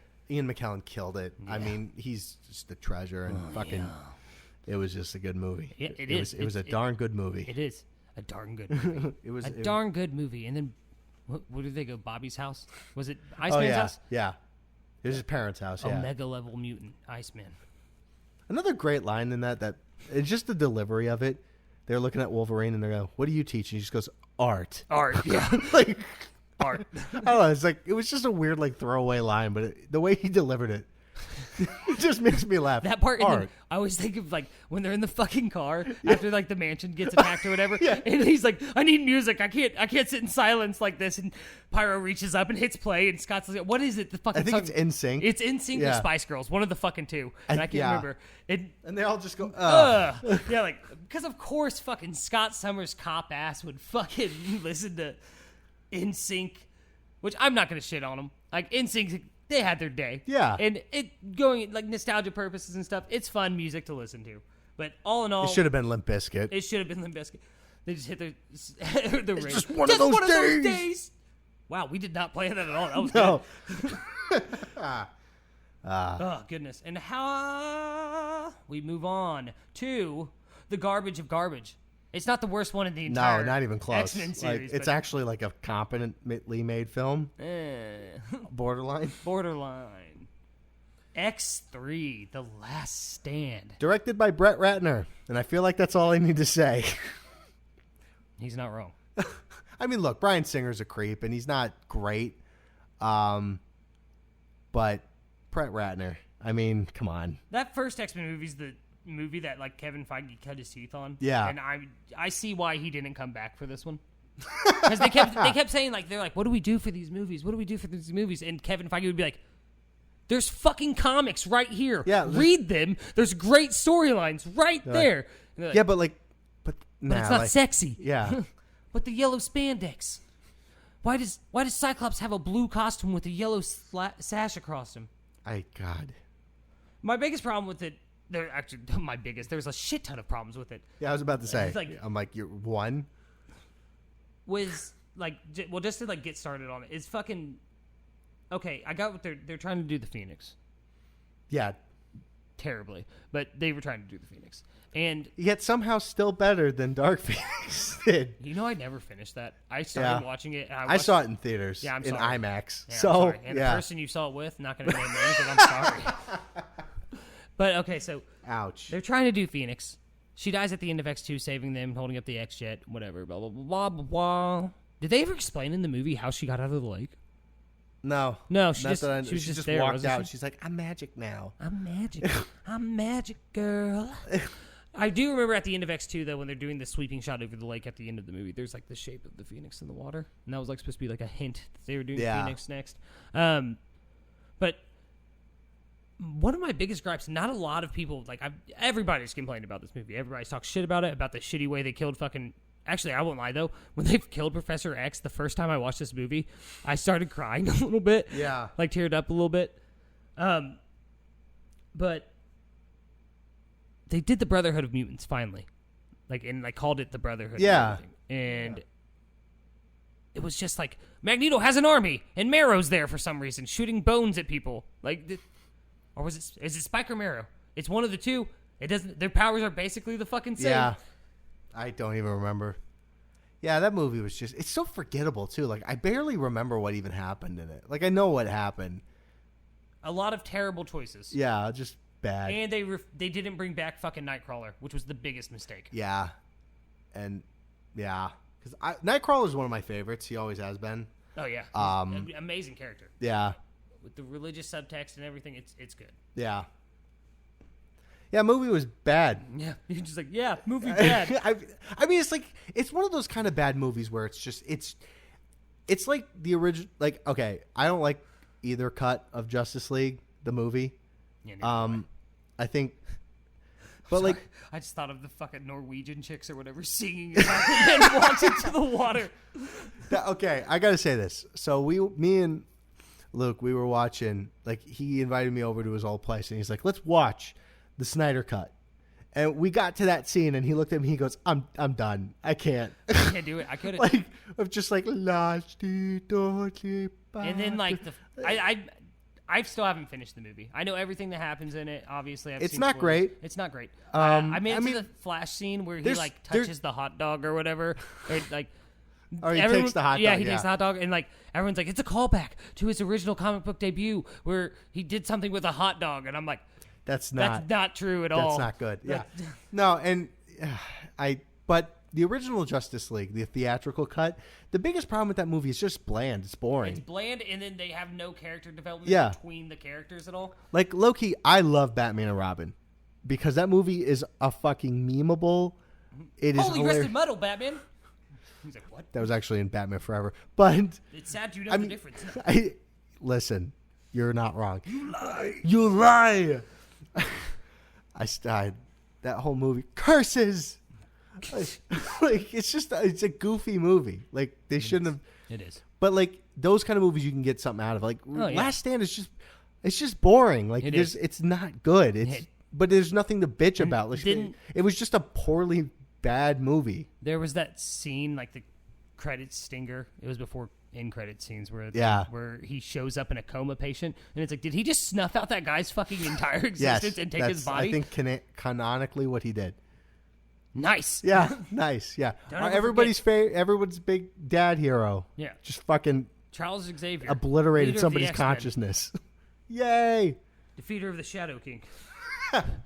X-Men Origins Wolverine is next. That is Batman Robin level for me. It's just same. It's so funny. It's hilarious. I forget that Gambit's in it half the time. Like for the movie forgot he was in it. For like 10 minutes, and then like they just like leave him alone. Remember at the end when he just showed up? Like were they friends? No, my favorite part of that movie is when he first meets Gambit and they have the fight, and then they get to the alleyway and Sabretooth's there and Wolverine's looking at him and Gambit's all like, I ain't going back to prison or whatever, and he just runs away. No, he just punches him. And I don't even remember. Yeah, and it's just like there's a whole other movie happening and Wolverine was just like, you know what? No, I'm just gonna punch this guy and then fight my brother. Like it's all right, so that movie, bad. That movie came out when I was 17. Yeah. And I was a diehard X-Men fan, like read most of the comics and stuff. Obviously not as they came out because I'm not 100 years old, but yeah, I was okay with it. I was okay with a lot of it. Lieb Scheider, or however the fuck you say his name, or Leaf or whatever the fuck his name is, the guy that played Sabretooth, he did pretty good. Everyone did pretty good. Yeah. Will.i.am did pretty good as Wraith or whatever. What a weird casting choice, though. Yeah, like, really weird. I hated that the Blob is just a fat guy. Yeah, like he's not a mutant in the movie. He's just a guy who fucking ate a lot. He's fat and boxed. Yeah. An Omega level mutant reduced to that. Just the fact that he's an who did you call Blob? It wasn't even a real fat guy either. It was just a buff dude they shoved in a fat suit. And some of it was CGI because it's like, okay, to get as fat as the Blob is and still be able to box is that's the most fantastical thing in that movie, full of fucking mutants. Well, this is what I was gonna say. Okay, so I was watching the movie and I'm like, okay, I can see where they're going with this. And Deadpool's in it, Merc with the mouth. Okay. And then the end happens. And they sew Deadpool's most, like, known fucking trait, his smart-ass mouth, shut, give him laser eyes, and fucking swords that come out of his hands. What? What were they thinking? What were they thinking? Yeah, it's like, I mean, like, I can't even be mad. I'm just baffled. It's like, how did you fuck this up so bad? How did they get to that point, is my question. Like, we're like, oh, he has some kind of regenerative abilities too in the comics, right? And someone was like, yeah. And he was like, okay, cool. I'm going to sew his mouth shut. They're like, what? He's like, yeah. And then I'm going to make him shoot lasers out of his eyes like Cyclops, even though Cyclops isn't in this movie. Like, No, he is in the movie. No, he's not. He's one of the kids that Xavier saves. Yeah. Oh, yeah. Which doesn't make any sense either. Yeah. But nonetheless, that movie's fucking terrible. They thought that was going to be a new franchise. Yeah. They had planned like X-Men Origins, Magneto. Yeah, and stuff that was for the the next sequel. one. Yeah. And it was so bad. Which... Not surprising at all. I mean... After that's the Wolverine. I liked it. I've never seen it. I actually like it. The ending is bad. I'll admit it. It's one of those movies that like the ending is really shitty, but like the journey to the ending, it's actually pretty good. Slightly forgettable, but decent. Who's the villain in that? Silver Samurai? So, yeah. But they do something interesting with it. So like, I mean, spoiler alert. Like for a movie that came out 10 years ago. So the movie starts during like World War II, I think, and it was the Hiroshima bomb. If I remember, he saves that guy. Yeah, and I know most of. Yeah, what and he's dying. So, but he discovers like he gives the whole thing like, I want you to come, and I want to thank you for my life. But he really wants to like find a way to steal his healing factor. That's what he wanted, so he wouldn't die. Yeah, but. The ending's dumb, but I liked it. I thought it was a fine movie. It's slightly forgettable, but pretty good run. One thing I did like about Origins is when they showed like the part of that, because Wolverine canonically was born in like the 1880s or something like that. He lived in Civil War America. Yeah. Canada. Yeah, but still. Canada. And just to tie out because I kind of got stuck on the Wolverine movies. I'm not gonna lie, but. At the end of the Wolverine, is that the one where the bitch is like, and you'll die with your hand in your heart? Oh, yeah. Yeah, okay. And because next movie's Logan. Just so we can get the Wolverine movies out. Logan is fantastic. Yeah. One of the best superhero films ever. Should have been nominated for Oscars, in my opinion. It was a genuinely great movie. It was one of Hugh Jackman's best work as an actor.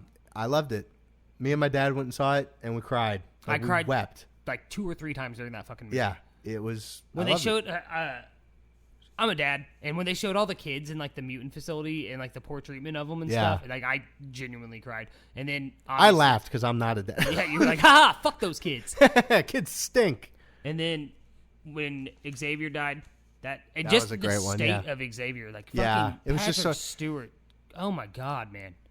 They went in the direction that was unexpected of like basically like, hey, all these X-Men movies you love, everybody had a bad ending, everything sucks, but there's Xavier hope. lost his fucking mind and accidentally killed all the murdered X-Men. all of them, and the only reason Logan didn't die is because of his healing factor. Great fucking movie. It was great. I loved it. Him holding what's his daughter's name? X-23 and you son of a bitch. She has a real name, Daniela. Is it Daniela? I think Laura. Yeah. No, yeah, Laura. But him holding her hand and stuff, it was a good way to tie the two movies together and completely ignore Origins because no one wants to fucking remember that anyway. I do. I want to remember it. I always want to remember it. I touch myself at night to Deadpool at the end of that movie. That was his code name. Remember that? Yeah. Like, Project Deadpool. And then it's fucking Ryan Reynolds was like, I hate this and I'm going to fucking redeem myself. I promise. And then we have X-Men First Class. I didn't care for it. I loved it. I loved Michael Fassbender and James McAvoy. They both killed it. I want McAvoy and Fassbender to come back as Professor X and Magneto for the MCU. I really do. I would be okay with it, but I also have other people I would like to see instead. But we'll talk about that in a minute. I'm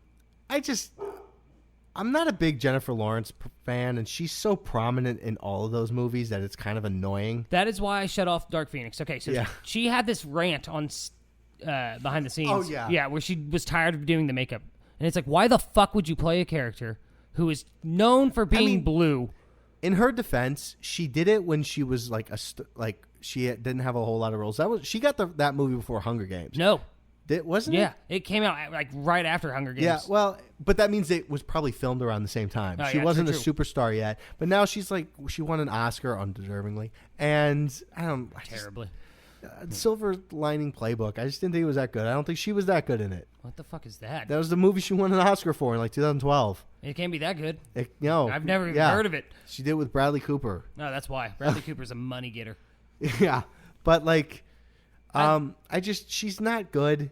She overacts a lot. That's a big thing for me. Like, yeah. Hamming it up is one thing, but Yeah, it's and so, but Don't act outside of your range. Basically. yeah, and I just that movie just never got me. I love the cast. Yeah. Well, That's my thing. yeah. Is that's one of the reasons I loved it so much is because I'm a huge fan of the obscure X-Men. Like we were Yes. talking earlier about Forget Me Not. I love. He's one of my favorites. Who is? What? What? Huh? You? Huh? Only real fans will get it. Bit. That's the bit. Only real fans will get it. But no, like Angel or what's her name? What's her fucking name? Like I really didn't know who the fuck that was. I couldn't remember her from the X-Men. The girl with the pixie wings. Oh yeah, I don't remember her name either. Yeah, that's what I'm saying. Was it Pixie? Was that her name? Probably. I don't fucking know. But Banshee, I'm a huge Banshee fan because he was like one of the first people to actually join the X-Men for a while. Yeah. So to have him come into the movie was fucking awesome. And then Darwin. Darwin is one of my favorite X-Men, and they never have, like... Yeah. They don't ever fucking talk about him. They don't show him in any of the cartoons or anything like that. And, yeah, they kind of punk-ass bitched him in the movie, but it was still cool to see him in the movie. And then the Hugh Jackman cameo, and that's fucking hilarious, too. Oh, yeah, fuck off. We want to talk to you. Fuck off. Like, that's good. That was a good one, yeah. And then Days of Futures Past. I absolutely fucking love that movie. That's my favorite of the X-Men movies by far. I think Peter Dinklage played a fucking amazing he villain. Was great. As Trask? Yeah. Like, he was so fucking good. I loved him. I even liked Jennifer Lawrence in it. Yeah, yeah. I Her thought she, whole like story in that movie. yeah, was really like good. I think she was pretty decent. Fassbender, I love Michael Fassbender. I just think he's a great actor. And McAvoy's a great actor. I liked I liked Cyclops in them too when they brought them in because that's the movie they brought them in. Finally. No. Apocalypse was. No, that's the movie. I'm almost positive, man. Well, because maybe you're right. Yeah, Apocalypse was when they had like the young kids in there. Yeah. So Here. because it was Wolverine went back in time. Well, because I thought it is this one because Havoc dies in this one. Remember? No, he dies in Apocalypse. No, I'm pretty sure he dies in this one. No, he dies in Apocalypse. I promise. What the fuck am I thinking about then? Yeah, you're thinking of Apocalypse. Are you sure? Yes. I'm looking it up right now. Hold fine. on. Hold on. While you're looking that up, I will continue to say, I think they did a great way of connecting the two X-Men franchises together into a quasi-coherent thing. Also, I like that they randomly like threw in like Bishop and shit like that. Yeah, like there's a lot of like cool like obscure characters that they kind of put in there. We finally got to see Iceman in like the full Iceman. Oh yeah, that was cool. That was cool. It was just a good movie. I really loved it. Warpath and Sunspot showed up and shit. And like you were right, by the way, they don't come in until. I just loved it. 2014 was like the last great year for movies because like 3 movies that have become like some of my favorite movies. 4 because Captain America: Winter Soldier came out then. Great movie. X-Men: Days of Future Past. Great movie. 2014. 2014. Yeah. I think it's 13. My bad. Yeah, 14 because then Grand Budapest Hotel came out there, which I fucking love that movie. So fucking good. And Birdman: The Unexpected Virtue of Ignorance. You know which that movie is another was one. also good. Those two are 2 of my favorite movies. The whole scene when he's losing his mind and about to kill himself and stuff is so. Did you know that Michael Keaton shot that scene where he wanders through New York City? Yeah. In his underwear. There was like there was a news article where it's like, is Michael Keaton losing his mind? Yeah, they didn't know he was shooting a movie. So like all the people were like, what the fuck and stuff like that. I'm pretty sure you can hear someone say, is that Batman? Yeah. And it's good. 4 great films, like 4 films that are like in my top probably 20 or 30 favorite films. Yeah, like, definitely. And now it's just been shit since. But I mean, there's good movies, obviously, but like, what a year! But I love Days of Future Past. I loved every second of it. X-Men Apocalypse. I didn't like it very much. Really? Yeah, I thought it was okay. It felt like a regression. Like it was kind of like Days of Future Past was like so fucking good. And then it was like, dude, the time in a bottle scene in Days of the Future Past, just before we get real hardcore into Apocalypse, was super good. Yeah. And then one of the best parts of Apocalypse was Quicksilver doing the fucking... yeah, but then it was like, we're doing it. Again. The thing you like. The thing you like. Yeah, and it's He's saving all the kids. It wasn't terrible.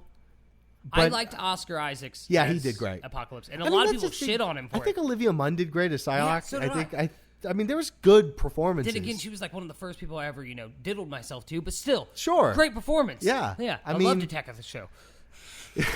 No one remembers G4.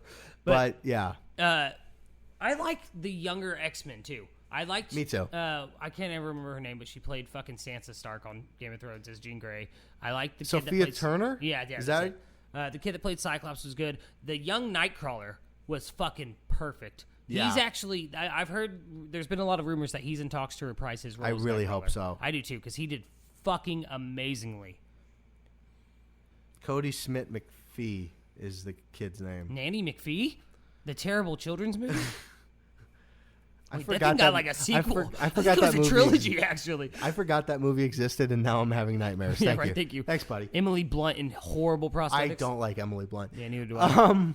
She does really good in A Quiet Place, though. She is. Yeah, yeah. But- Okay, so next, Dark Phoenix. Not good. Not good? great. I can't give an opinion on it because I literally watched until Mystique died and was like, "This is fucking dumb. That Why was- does she that look was like lethargic. this? Why Like, is that she was- that fucking pale?" Yeah, because he didn't want to do it. Like, it was a bad movie. You can tell that halfway through it, they got the word that Fox was selling it and that this movie doesn't matter anymore. Yeah, this is So the they- last one we're doing, folks. So Wrap it up. they were like, "Fuck it, let's just get it done." Like, I don't remember the guy who directed it, but he was like a writer of a few of them, and he just was bad. It was just it was not good. It was a bad Like I said, experience. me and my wife were trying to watch it because we'd watched all the other ones, and we both were just like, "No, we're turn this done." off. Yeah, and everybody's just bad in it. Oh yeah, it's not good. It's not good. Yeah, like everybody was just phoning it in. I'm not going to touch on the Fox Deadpool movies because they are very beloved. I think everybody knows how good they are. Yeah, Ryan Reynolds kills it comedically. And I am going to touch, though, before we move on. Have you seen The New Mutants? not yet. It's good. Yeah, It's very, very good. So much so that in this segment that I'm about to start now, because I don't want to give you any spoilers for The New Mutants, they used a character, Magic. Do you know who I'm talking about? Yeah. She's in that movie. Oh, And cool. they fucking did her very well. Very, very well. They actually, I'd say the whole movie, it's a solid movie. I'm kind of sad that like Fox lost X-Men just because of that, because they were planning on doing that as like a new franchise, and it would have fucking worked, man. Like, well, maybe Disney will do something with it. there's talks of Yeah. it, but because they played it as like a horror movie almost, a suspense thriller, Yeah, and it fucking worked. And Wolfsbane, like I can't remember who all was in it. It's Wolfsbane, Magic, and then there's what the fuck's his name? The Bullet Kid. You know who I'm talking about. He fucking projects himself. oh, Cannonball. Yeah, And all right, moving on. We are going to cast our picks for the X-Men in the MCU. Now, I picked my team. Mike picked his team. And we're going to roll with it. Let's see. Let's do each character. You say a character, then you say who it is, and I'll say mine. And Wait, we'll go though, from because I chose a different team. there. Okay. All right, unless, who do you have? All right, let's do it like this. Let's do it like All this. right. First off, when do you think this movie's going to come out? Do you think 2023? Because they just released 4 new Honestly, release dates for it. I yeah. don't think. I think either 2023 or I think we're going to 2024. see X-Men and Doctor Strange. I think it's either going to. I think we're going to see Fox's X-Men. Yeah. But I think that They're not going to.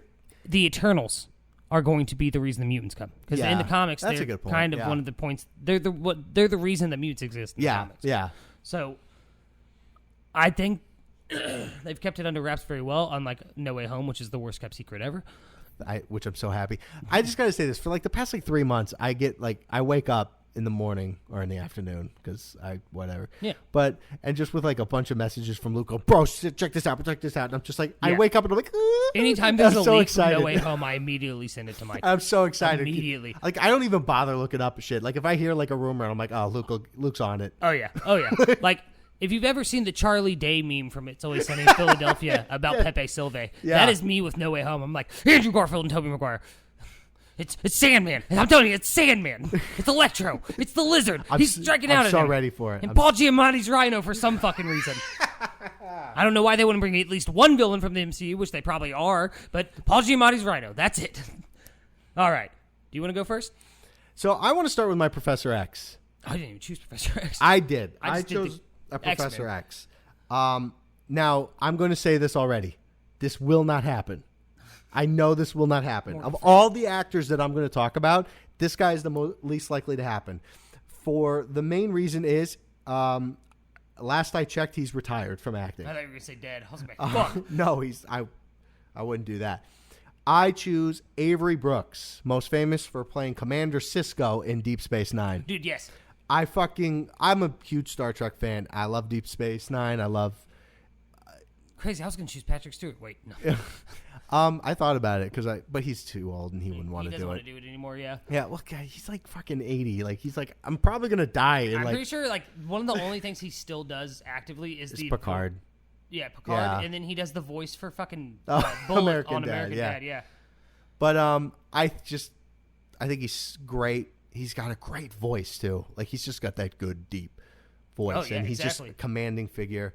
I think he'd be great. And okay, some people who don't know, he is black. I don't care. What? Yeah, Cisco's black? Cisco's black. I don't care. Change the race. I think he'd be great. I think do he'd too, be actually. perfect. Actually, Cisco gives just a sidebar real fast. Yeah. My favorite line in any fucking Star Trek is a Cisco line. And he's going up against this. I can't remember if it's an alien or he's stuck in the hollow room or some shit like that. But it's this being that like makes him relive memories, and it's a memory of his wife. And he's like, yeah. "Why am I here?" And the being just looks at him, and he's like, "It's because you exist here." Yeah. And it fucking breaks him. It's oh god, I'm getting goosebumps. Deep thinking Space about Nine is the most underrated Yeah, TV it's like show the ever root beer of all speech. It's time. so good. Yeah. it. All right, so who else? My Magneto. Now, this is one that I've actually heard rumors that, they've talked about him doing it, but I really think it's a great idea. Magneto, Denzel Washington. Really? I think. You're going a lot. I'm not gonna lie. I stuck to the original race of the characters for the Yeah. most part. Well, I did for the most part too, but I heard about Denzel Washington and I thought about it. I'm like, he played Malcolm X. Yeah. And that's basically the template that they use for Magneto. More or less. It's not quite that easy of a Yeah. fit. No. But that's kind of the real generalized idea. And I think, obviously, look, they're going to have to change the whole Auschwitz thing. I mean, in a modern setting, he would be like 60 to 70. If you're telling it from today's perspective, like in 2021, the guy you're would right, he'd like be like 80s, 100. yeah. Because the World War II ended in what, 47? 45. 45? Yeah. Jesus. And if you're assuming, I think Magneto, they usually talk, between 10 and 15 when he was at Auschwitz? Yeah. I mean, he would be like in his 90s. And mutants don't age slower than humans. No, and so you have to change it. I would say make him, somebody who just, got abused because, he grew up in the civil rights movement. Yeah. And that, maybe grew up in the Deep South and there's like lynchings and stuff like that. Like, I mean, you could change it to make it work in a modern setting. Because the thing is that when Stan Lee wrote these characters in the 70s or in the 60s and 70s, age-wise, it would have worked. Auschwitz would have worked. It won't work anymore. I think Denzel Washington would be an incredible Magneto. He's a great actor, and I think he would be great. I'm already going to get this out of the way. I want Cody Smith McPhee back as Nightcrawler. I think he's awesome. Yeah. He's not on my list of characters, but yes. Yeah. Now I'm going to say Wolverine. Ooh, okay. This is going to be the big one, and this is going to be the most controversial one probably. Is it a woman? No. I want Daniel Radcliffe. Really? I do. I think Daniel Radcliffe. So what a lot of people don't understand in the comics. Mm-hmm. Now I love Hugh Jackman, and honestly, they're probably just going to see if they can bring him back. Let's be real. He's already said that if anything, he'll just do a cameo. Yeah, he won't come back as the character. But and if they can't get him back, they probably just won't do Wolverine at least for a while. But so in the comics, Wolverine's like 5'3". Yeah. Now people are like, "Why is he so short?" Well, because he was born in like 1880 or some shit. Like back then. Yeah, that was the average height. That was the average height for a guy in that time period. Now Radcliffe would have to fucking put on some weight. He'd have to build up his muscle, but I think he's like 5'5", so he's close to it. He's if you see him with his beard, he looks scruffy. I think he looks the part. He's a good actor. I think it would work really well. I would really like to see him as that. Next, I'm going to give my Jean Grey, and I am choosing an actress by the name of Melissa Benoist. She's most famous for playing Supergirl in the CW Supergirl show. Ooh, that's taboo. DC and Marvel. I know. They do it all the time. Fuck right? off. I just think she's great. I think that show is definitely a mixed bag. It's a CW show. Yeah. All those shows are. But she's great. I mean, she's really good. I think she could play a good, kind of like earlier Jean Grey. and then kind of grow into the role a little bit. Yeah. Like play like Miss Marvel, or Marvel Girl, Jean Grey, and then kind of go into the Phoenix because she's got range. She's a really good actor. She's been in a lot of stuff, and I just think she'd be really good. And my next character, I'm going to choose my Cyclops. Yes. I want Tom Welling. Tom Welling. That sounds best known for playing Superman in Smallville. Okay, yeah. Yeah. I could see that, actually. You went a lot older than I did, but yeah, I could see it. Yeah. I mean, he's like in his 40s, and he is like around probably 10 years older than Melissa Benoist, I think. But that's whatever. Okay. Yeah, they're both over 18, I guess. That's acceptable. It's like, I'm fudging a little bit, but, I'm doing my best. Not much to say. He's just got that face. I think he'd be really good. I'm going to choose my Emma Frost, who's a character I really like. An actress named Ashley Greene. What's she in? She was most famous for playing in the Twilight films as Alice, the one that had visions. Okay, yeah. Okay, yeah.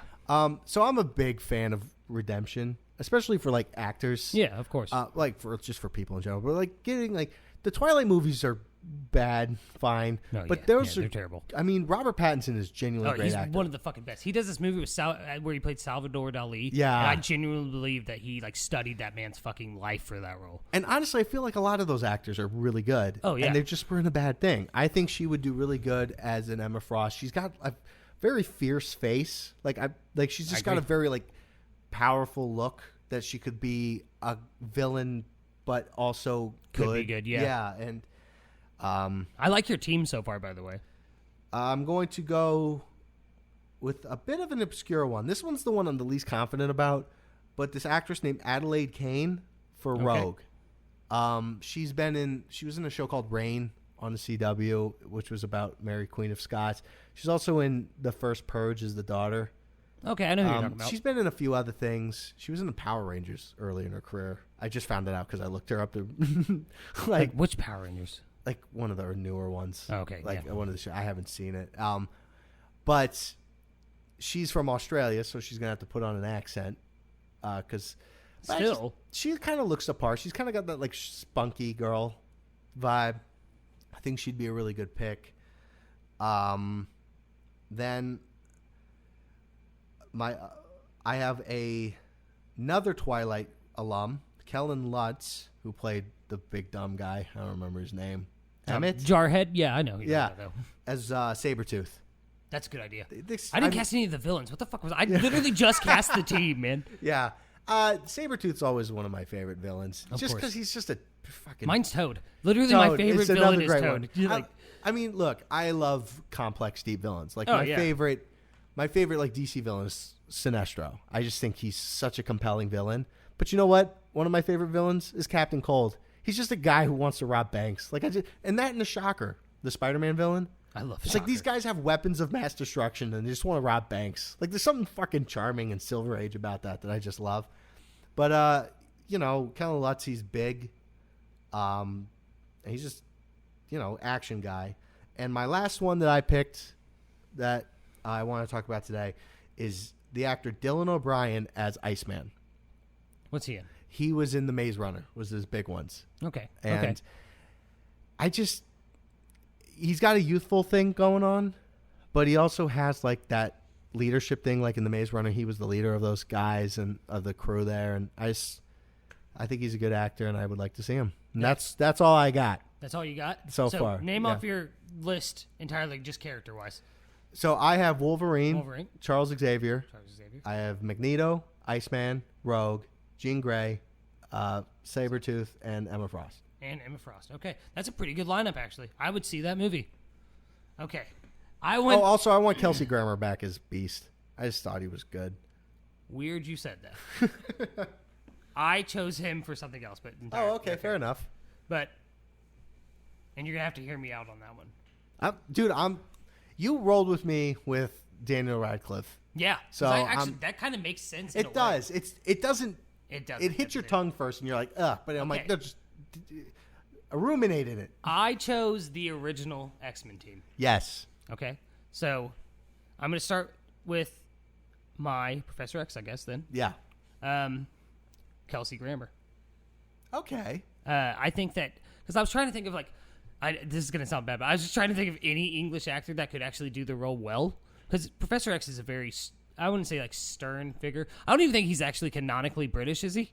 I don't think so. I don't either. I think it's just also, everyone. neither is Kelsey Grammer. Yeah, I know, but I'm just saying he Okay. plays an English accent. He does an English accent. He does very like well.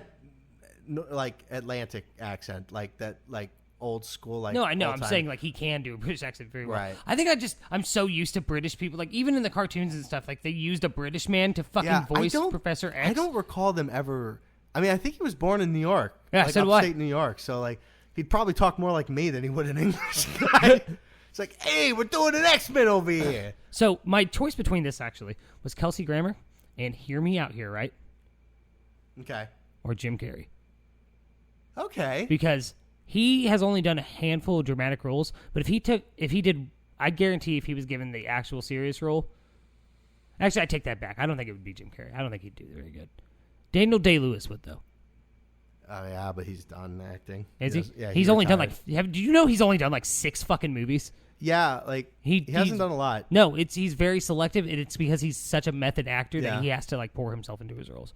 All right, just to get this out of the way because he's not part of the team, my Magneto, Bryan Cranston.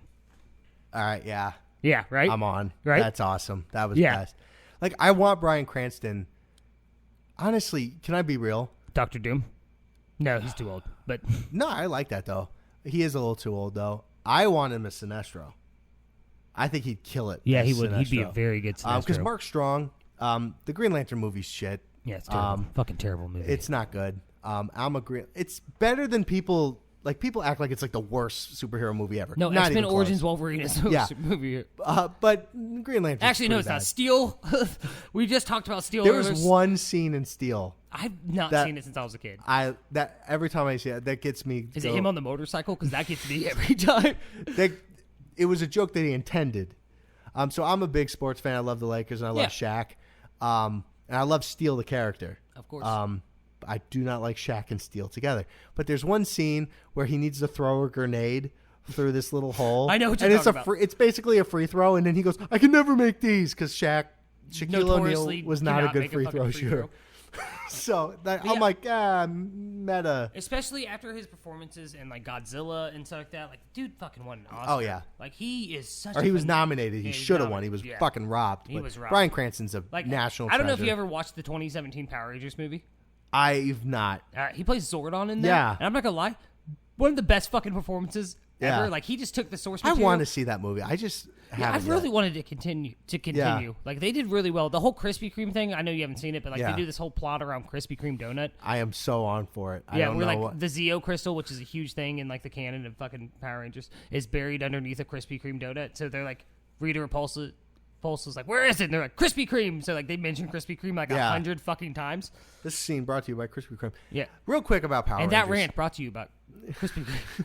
Like, okay, real quick, just we're gonna get back on X-Men here in just a second, but I want to say this about Power Rangers. Power Rangers is goofy only because it was made in the 90s and shit. Like Super Senpai footage. with Super Senpai footage, and it was made with like a budget like slightly larger than the one we have for this podcast right now. If they like, that's which why was like maybe $200. Yeah, for at the most. equipment. Yeah. like and so for me, it's like I really want to see the Power Rangers lore actually been given like a budget where they can actually fucking do something with it. But I do too. Well, that's actually not to get off topic, but they in the recent seasons and stuff. The original series, it's Super Senpai or Super Sentai, I can't remember, but Sentai, I Sentai, yeah, because Senpai's like, notice me, Senpai, notice me.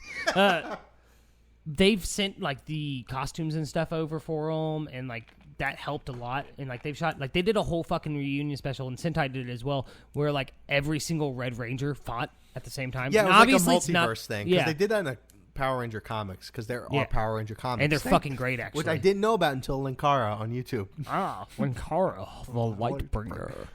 I like Linkara. All right, But so anyways, moving X-Men. on. X-Men, Dreamcast, woo! So I feel really bad about it's only because I had to think of one on the spot with the whole Professor X thing.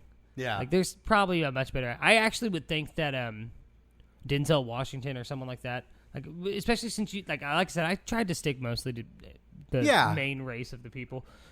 Not because I'm any type of way or anything. Just whatever. It's just, yeah, whatever. So my choice for Scott, let's start with the leader of the X-Men Cyclops, is David Mazouz. Like I said, I went young, like young. Okay. And he is known for Gotham. He played Bruce Wayne in the TV show Gotham.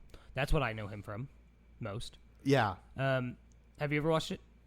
I've seen a little bit of it, yeah. A lot of people didn't like it. I enjoyed it a lot. I like Batman a lot, and you and I pretty much have the same feelings on it. We're kind of tired of them doing him the same exact way over and over and over again. Like I said, I'm excited for the Matt Reeves movie because they're doing it more detective-like. Either way.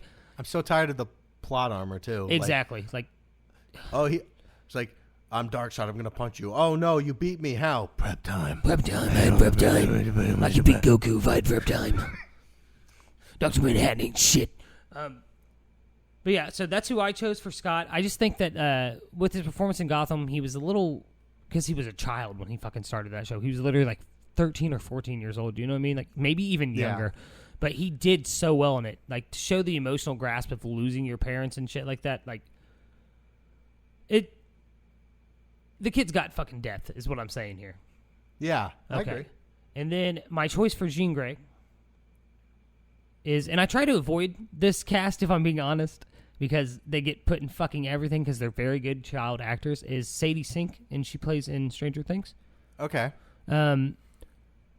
I think that, because she plays like a tomboy in Stranger Things, and I think that, because I've only seen her in that, so I can't judge her, but I've seen her in interviews and stuff like that, and she seems to be a very intelligent individual. I think if she played it meek and kind of like shy and Marvel Girl style, which I almost called her Marvel Girl on my list, but I was like, fuck, I know Mike likes the X-Men a lot and loves them actually, but I don't know if he remembers that far back. All right. I do. All right. So, after that, let's go with Warren or Angel. I chose Ty Simpkins. Okay. Do you know who that is? I heard the name. He played in, have you seen Insidious? Yes. Okay, he's the kid from Insidious. He was also in Jurassic World. If I'm being honest, I think he fits the look of how I think Angel would look. And not only that, but he has good range. And to act in horror movies as a child is a very it's hard. Yeah, it's a hard thing to do. It well, yeah. Exactly, to do it well. So that's Angel. And then I have Ozzy Butterfield as Hank McCoy, or Beast. Okay. He was in The Boy with Striped Pajamas was his first role. Mm-hmm. And he's in a series on Netflix called Sex Education, where he plays like a nerdy guy whose mom's a sex therapist and stuff. And I think that he would just fit that role very, very well. Then for Iceman, I got Jack Dylan Grazer. He was in the movie It, both chapters, and then he played a role in the movie Luca recently as a voice actor. Because I'm not going to lie, he had he posts like shorts and stuff on YouTube all the time, like just like of him fucking around. The kid's hilarious. And when I think of Iceman, I think of like original Iceman who's like fucking cocky. I just think he would fit that. Yeah, exactly. Now I added one more role in this because I was like, we can't only have one female on the team. That's a little... So instead of just like choosing a random female X-Men like Rogue or something like that, I actually went back and looked at who was the first female, members to join. And I came back with two that I think would fit well for this movie. And that is Roan Blanchard as Magic. Okay. I've never seen her or anything, but when I was doing some research, I looked up some clips, and she just seemed like she would do well. And then Sky Jackson as Sway. Do you know her? She was on a Disney Channel show. I feel like I've heard the name. Okay, do you know who Sway is? Yeah. Okay, yeah, she controls time a little bit, like just small moments of time. Obviously, she can't control big scale things, but yeah, I would like to see a character come back that hasn't been shown in a while, even in the comics. You know what I mean? I think that'd be cool. I do too. I don't know, man. I'm very excited for the MCU to do the X-Men. I think we've all been waiting for it long enough. Same with Fantastic Four, but I think we'll get into that next time. We are hitting that time, my friends. We are going to be getting out of here today. We will see you soon. Yeah, we'll see ya. Bye.